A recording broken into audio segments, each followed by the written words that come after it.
أما بعد فأعوذ بالله من الشيطان الرجيم بسم الله الرحمن الرحيم يا أيها الذين آمنوا لا تتخذوا آباءكم وإخوانكم أولياء إن استحبوا الكفر على الإيمان ومن يتولهم منكم فأولئك هم الظالمون قل إن كان آباؤكم وأبناؤكم وإخوانكم وأزواجكم وعشيرتكم وأموال اقترفتموها وتجارة تخشون كسادها ومساكن ترضونها أحب إليكم من الله ورسوله وجهاد في سبيله فتربصوا حتى يأتي الله بأمره والله لا يهدي القوم الفاسقين صدق اللہ العظیم۔ محترم دوستو بزرگو، کل کے درس میں آپ حضرات کے سامنے یہ بات ذکر کی جا چکی ہے کہ جو لوگ ایمان لے کر آئے، جنہوں نے ہجرت کی، جنہوں نے جہاد کیا اپنے مال کے ساتھ اور اپنی جان کے ساتھ، اللہ تعالیٰ کے ہاں ان کے درجات بھی بلند ہیں اور وہ لوگ کامیاب بھی ہیں، انہوں نے اپنے مقصد کو پایا ہوا ہے۔ پھر ان کے انعامات کا ذکر بھی آپ حضرات کی خدمت میں کر دیا تھا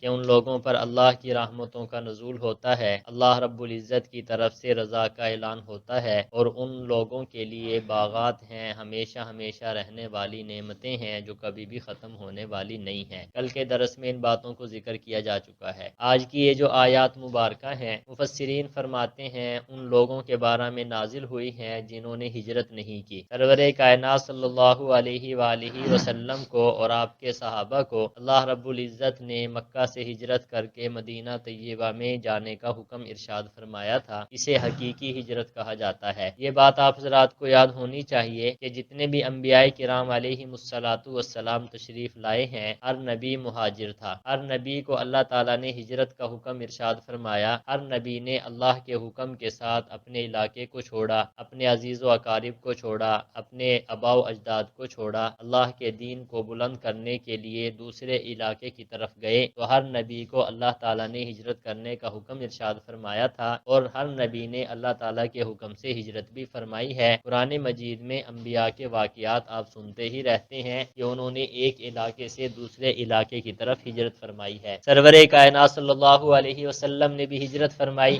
اور آپ کے ساتھ صحابہ اکرام نے بھی ہجرت فرمائی۔ کچھ لوگ ایسے تھے جنہوں نے ہجرت نہیں فرمائی، کیونکہ ہجرت کرنا یہ بہت مشکل مرحلہ ہوتا ہے۔ آپ سمجھتے ہیں کہ ایک انسان کا گھر موجود ہے، ایک انسان کے زمینیں موجود ہیں، باغات موجود ہوں، گھر کے اور عزیز و اقارب رہنے والے موجود ہوں، تو عام طور پہ دل میں یہ بات پیدا ہوتی ہے کہ اگر میں اس بستی کو چھوڑ کر کسی دوسری جگہ جاؤں گا، پتہ نہیں مجھے مکان ملے گا یا نہیں ملے گا۔ یہ عام طور پہ دلوں میں وسوسہ اور شبہ پیدا ہو جاتا ہے، خیال آ جاتا ہے اگر اس علاقے کو چھوڑ کر میں دوسری جگہ جاؤں گا، پتہ نہیں میرا کاروبار چلے گا یا نہیں چلے گا۔ یہ شبہ بھی انسان کے دل کے اندر پیدا ہو جاتا ہے اور رکاوٹ بن جاتا ہے ہجرت کرنے میں۔ اور عام طور میں دلوں میں یہ بات بھی پیدا ہو جاتی ہے کہ اگر میں اس علاقے کو چھوڑ کر دوسرے علاقے میں چلا گیا تو مجھے شاید وہ محبت نہ ملے جو میرے والدین مجھے دیتے ہیں، یا میرے رشتہ دار وہاں پہ نہیں ہوں گے تو مجھے زندگی گزارنا مشکل ہو جائے گا۔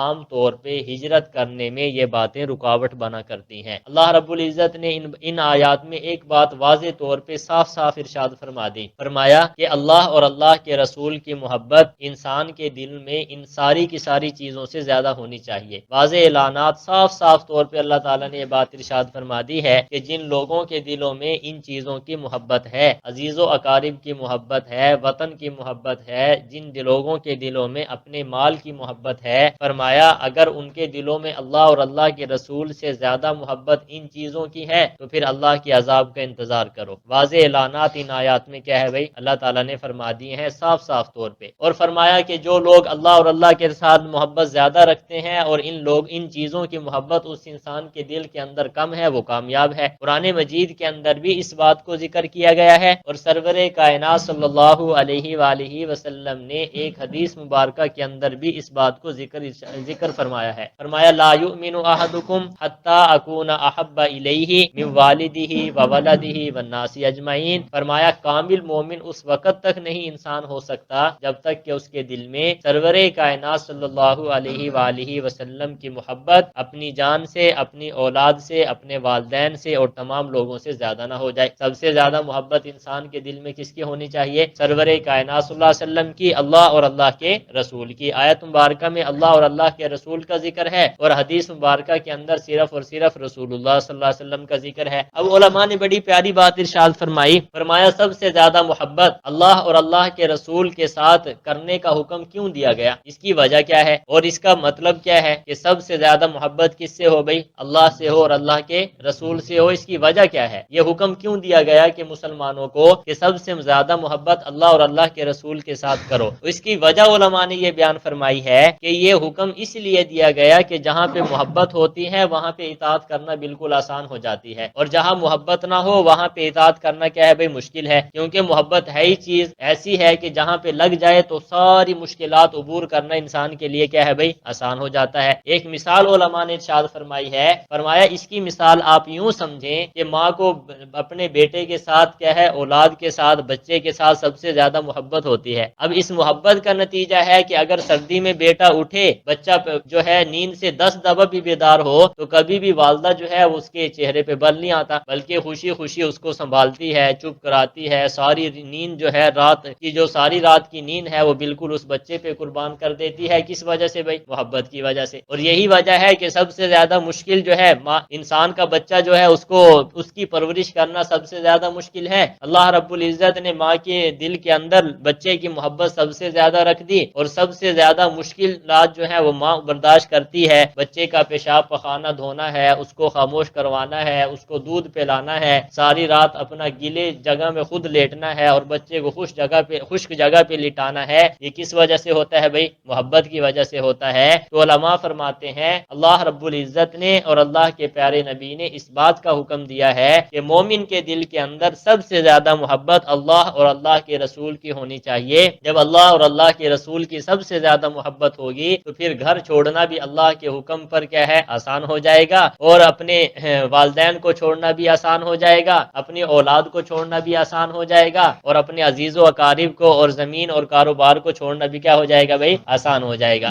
تو یہاں پہ اللہ رب العزت نے اسی بات کو ذکر فرمایا ہے۔ لیکن ایک بات یاد رکھیں کہ محبت سے کون سی محبت مراد ہے؟ علماء فرماتے ہیں محبت کی دو قسمیں ہیں، ایک محبت عقلی ہے اور ایک محبت طبعی ہے۔ طبعی کا مطلب یہ ہے انسان کے اندر اللہ نے محبت رکھی ہوئی ہے، اور ایک ہے عقلی محبت۔ فرمایا حضرت تھانوی رحمۃ اللہ علیہ نے اس کو پہچاننے کے لیے ایک مثال ہے، فرمایا اکثر ہمیشہ جو ہے عقلی محبت جو ہے وہ انسان کو کامیابی کی طرف لے کر جاتی ہے، اور طبعی محبت ہے وہ انسان کو کامیابی کی طرف لے کر نہیں جاتی۔ اور ایک مثال کے ذریعے اس بات کو سمجھایا ہے، فرمایا اس کی مثال ایسے ہے کہ جب ایک مریض ہو اور اس کا آپریشن ہونا ہو، اب جو اس کے ورثاء ہیں، والدین ہیں، بھائی ہیں، وہ اس کو کس کے پاس لے کر جاتے ہیں؟ ڈاکٹر کے پاس۔ اب ڈاکٹر جو ہے وہ اس کو چھری کے ساتھ یا کینچی کے ساتھ کیا کرتا ہے؟ چیرا پاڑی کرتا ہے۔ اب طبعی محبت کہتی ہے کہ اس کا آپریشن نہیں ہونا چاہیے، لیکن عقل کہتی ہے کہ آپریشن ہوگا تو یہ انسان کیا ہے بھائی؟ بچ جائے گا۔ تو ڈاکٹر اس کا آپریشن کرتا ہے، اور ورثاء جو ہیں یا اس کو عزیز و اقارب، دوست احباب اس کو پیسے بھی دے کر آتے ہیں اور شکریہ بھی ادا کر کے آتے ہیں کہ آپ نے اچھا آپریشن کیا۔ اب عقلی محبت کی وجہ سے اس کی جان کیا ہو گئی بھائی؟ بچ گئی۔ سرور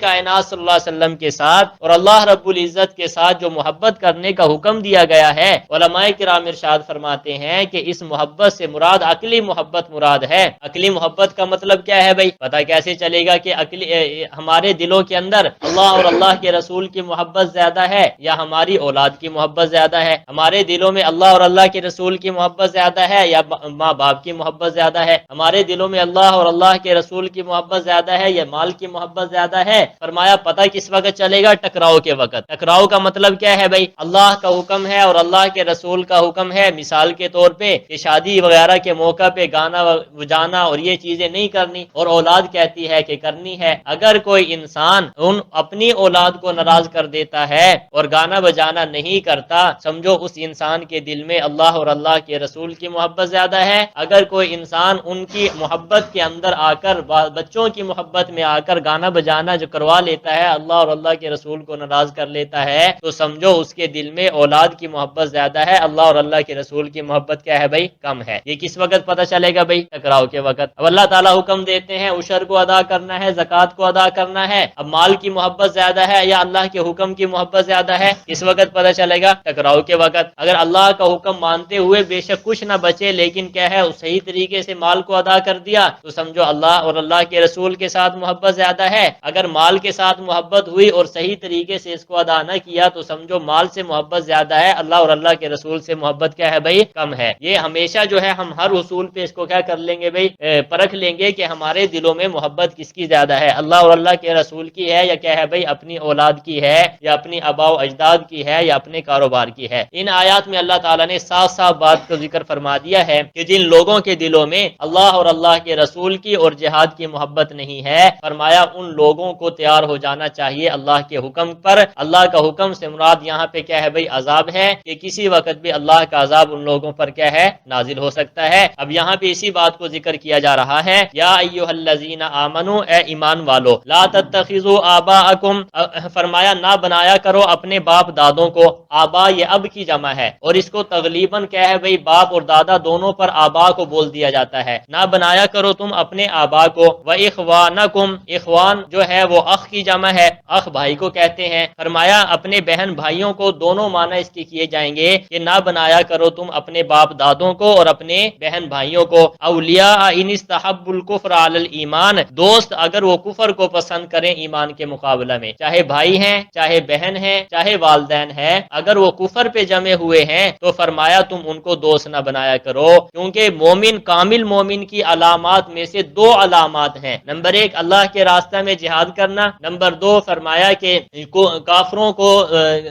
کافروں کے ساتھ دلی دوستی نہ رکھنا۔ یہ دو ایسی علامات اور نشانیاں ہیں جو کامل مومن ہونے پر کیا کرتی ہیں دلالت کرتی ہیں کہ کافروں کے ساتھ دلی دوستی نہیں ہونی چاہیے، نمبر دو اللہ کے راستہ میں جہاد کے لیے نکلنا چاہیے۔ جس انسان میں یہ دو صفات پائی جاتی ہیں وہ انسان کیا ہے بھائی کامل مومن ہے۔ لیکن ایک بات یاد رکھو کہ دنیا کے اندر رہتے ہوئے والدین اگرچہ کافر ہی کیوں نہ ہو لیکن ان کی جو ہے خیال رکھنا اور ان کا تعاون کرنا، ان کی دکھ تکلیف کے اندر کام آنا، یہ بھی مسلمان لڑکے کے لیے کیا ہے بھائی ضروری ہے، جس کے احکامات قرآن و حدیث میں کیا ہے مذکور ہیں۔ آگے ارشاد فرمایا اللہ رب العزت فرماتے ہیں وَمَن يَتَوَلَّهُم مِّنكُمْ فَأُولَٰئِكَ هُمُ الظَّالِمُونَ، جو ان سے دوستی لگائے گا تم میں سے پس یہی لوگ کیا ہے بھائی ظالم ہے، جو کافر کے ساتھ دلی دوستی رکھتا ہے وہ کیا ہے بھائی ظالم ہے۔ فرمایا قُلْ إِن كَانَ آبَاؤُكُمْ وَأَبْنَاؤُكُمْ، اب آگے تفصیل ذکر فرما دی، آپ کہہ دیجئے ان کان آباؤکم، اگر تمہارے باپ دادے، وابناؤکم اور تمہاری اولاد، واخوانکم اور تمہارے بہن بھائی، وازواجکم اور تمہاری بیویاں، وعشیرتکم اور تمہارا قبیلہ، واموال اقترفتموہا اور وہ مال جو تم نے کمایا، وتجارت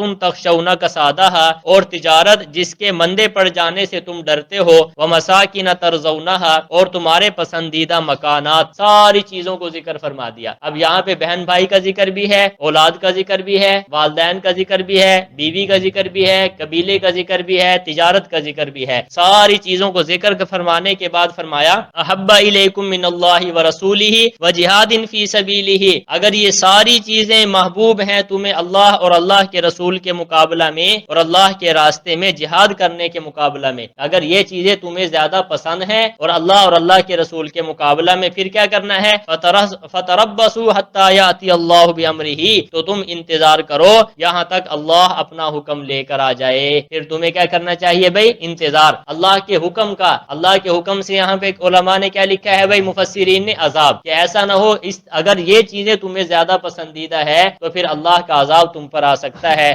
دوستو ہم اس بات کے اندر بڑے غافل ہیں، ہم ہر چیز سے مغلوب ہو جاتے ہیں، ہر انسان کو ہر چیز کو راضی کرنے کی ہم کوشش کرتے ہیں سوائے اللہ اور اللہ کے رسول کے۔ آپ دیکھیں تو صحیح کون سا حکم ایسا ہے جس کے اندر ہم صحیح معنوں میں کہہ سکیں کہ ہم نے اللہ اور اللہ کے رسول کو راضی کیا ہے۔ آپ دیکھیں ہم اپنے گریبان میں جھانکیں کہ کون سا عمل ایسا ہے جس کو ہم کہہ سکیں کہ ہم نے صحیح طریقے سے اس کو ادا کیا۔ نماز دیکھ لیں، ہم اس کے ساتھ بالکل بدسلوکی کرتے ہیں، دل میں آیا، وقت میں آیا، مرضی میں آیا، جب چاہی پڑھ لی، جب چاہی نہیں پڑھی، سنتیں پڑھ لی، نوافل چھوڑ دیے، یہ سارے احکامات ہم اپنے گریبان میں جھانکیں۔ زکوٰۃ کا مسئلہ دیکھ لیں، عشر کا مسئلہ دیکھ لیں، اچھا خوشی کا مسئلہ دیکھ لیں، غمی کا مسئلہ دیکھ لیں۔ زندگی کے اندر دین کا کون سا ایسا حکم ہے جس میں ہم یہ کہہ سکتے ہیں کہ ہم نے اس کو صحیح طریقے سے کرنے کی کوشش کی ہے؟ میرے خیال میں الگ میں بیٹھ جائیں تو نتیجہ جو ہے وہ صفر ہمیں نظر آئے گا۔ تو ایسے کام نہیں چلے گا، ہم مسلمان ہیں، ہمیں اپنی طرف طرف سے پوری کوشش کر دینی چاہیے، پھر کمی رہ گئی تو اللہ تعالیٰ اس کو معاف فرمائیں گے۔ ہم پہلے ہی کہہ دیتے ہیں کہ اللہ تعالیٰ غفور الرحیم ہے، بھائیو اللہ تعالیٰ غفور الرحیم ہے،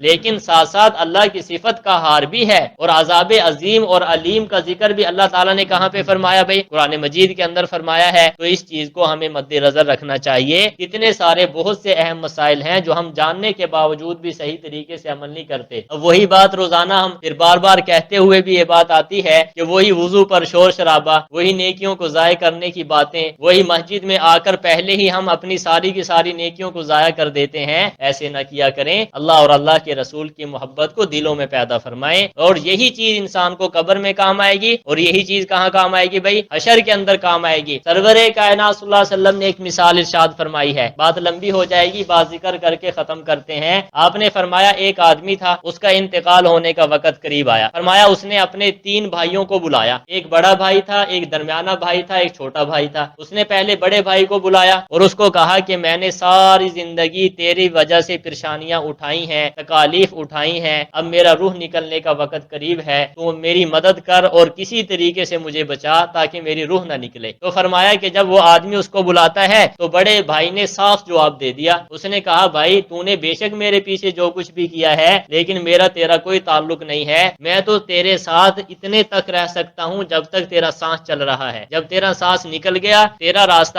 الگ ہے اور میرا راستہ کیا ہے بھائی؟ الگ ہے۔ حضور فرماتے ہیں اس آدمی کو بڑی تکلیف ہوئی کہ ساری زندگی میں نے پریشانی کی ہے اس کے پیچھے، بڑے بھائی کے پیچھے، آج یہ ٹاکا سا جواب دے کر چلا گیا۔ پھر فرمایا وہ درمیانے بھائی کو بلاتا ہے، اس کو کہتا ہے تیرے پیچھے میں نے بڑی مشکلات اٹھائی ہیں، پریشانیاں اٹھائی ہیں، تکلیفیں اٹھائی ہیں، لہٰذا اب میری روح نکلنے کا وقت قریب ہے، تو میرا ساتھ دے، میرے ساتھ تعاون کر۔ تو فرمایا کہ وہ درمیانہ بھائی بھی ٹاکا سا جواب دے دیتا ہے، وہ کہتا ہے بھائی جو کچھ تو نے کیا ہے میں تیرا کچھ نہیں کر سکتا، زیادہ سے زیادہ اتنا کر سکتا ہوں کہ قبر تک تیرے ساتھ ہوں، جب قبر میں تو چلا گیا تو تیرا راستہ الگ ہے اور میرا راستہ کیا ہے بھائی؟ الگ ہے۔ پھر فرمایا چھوٹے بھائی کو، ساری زندگی چھوٹے بھائی کو تکلیف پہنچائی اور اس کے ساتھ بدسلوکی کی۔ چھوٹے بھائی کو بلا کر کہتا ہے کہ بھائی میں نے زندگی میں تیرے ساتھ بہت زیادہ بدسلوکی کی ہے، لیکن آج میرے ساتھ تو تعاون کر اور میرے ساتھ جو ہے اچھے طریقے سے پیش آ۔ فرمایا وہ چھوٹا بھائی کہتا ہے کہ اگرچہ تو نے میرے ساتھ بڑی تکلیف اور پریشانی والا معاملہ کیا ہے، لیکن میں تیرے ساتھ ہمیشہ مرنے کے بعد رہوں گا اور حشر تک رہوں گا اور جنت تک رہوں گا۔ سرور کائنات صلی اللہ علیہ وسلم نے یہ مثال دے کر ارشاد فرمایا کہ بڑے بھائی کی مثال مال کی ہے، کہ جب تک انسان کا سانس چل رہا ہے مال انسان کا ہے، جب سانس ختم ہو گیا تو مال کہتا ہے اب تیرا راستہ الگ ہے، میں وہ رسا کا بن گیا، وہ اپنا راستہ لیتا ہے اور وہ